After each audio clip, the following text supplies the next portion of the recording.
Since Britain voted to leave the EU, we're all trying to figure out what it means for us.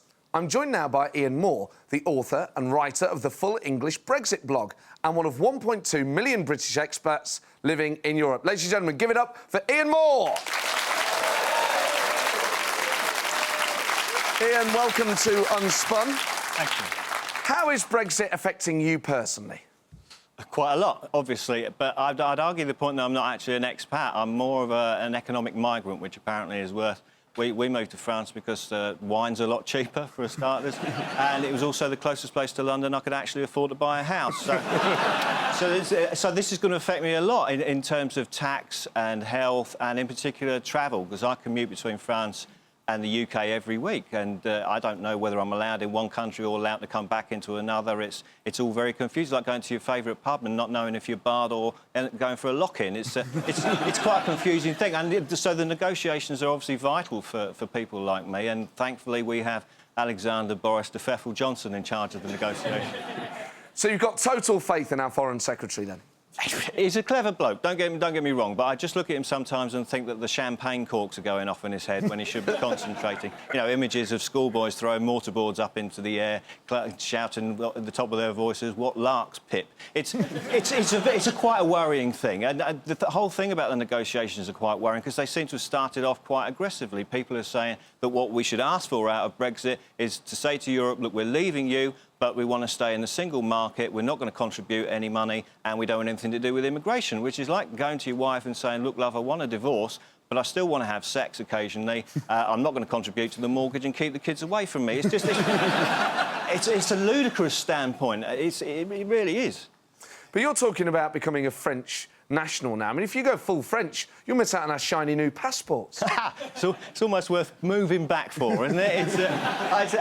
The thing about the blue passport, I don't know why Cameron didn't just go to Europe about a year ago and say, look, lads, if you give us blue passports, I reckon I can swing this referendum up the dog. And also there's this campaign now to take all French words out of the British passport. I mean, passport is a French word, you blithering, swivel-eyed fop doodles. It is.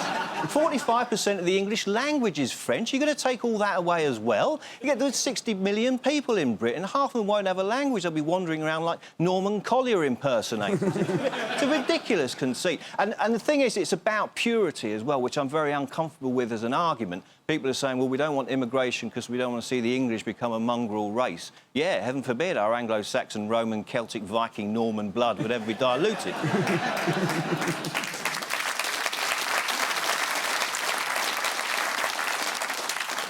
Still, becoming French is a bit drastic, though, isn't it? I love the way you say that. It sounds a little drastic, but I don't honestly feel like I've got much choice. I mean, I'm very British. My nickname where I live in very rural France is Monsieur So British. I once turned up with a boulangerie wearing an Edwardian frock coat, and that kind of thing sticks. But I don't feel like I have a choice. My family all have French nationality and citizenship. We should all have the same nationality and citizenship because we don't know what the future holds. So what does the process of becoming French involve?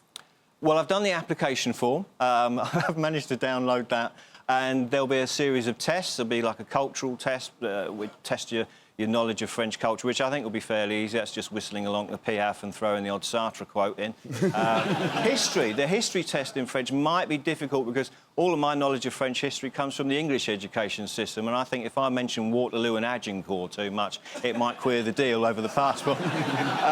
Then there's the language test, and that's the one that's got my wife and kids worried, frankly. But you've been there 10 years, so your French must be quite good. It's a little comme ci, comme ça, I'll put it that way. How long do you think it'll take?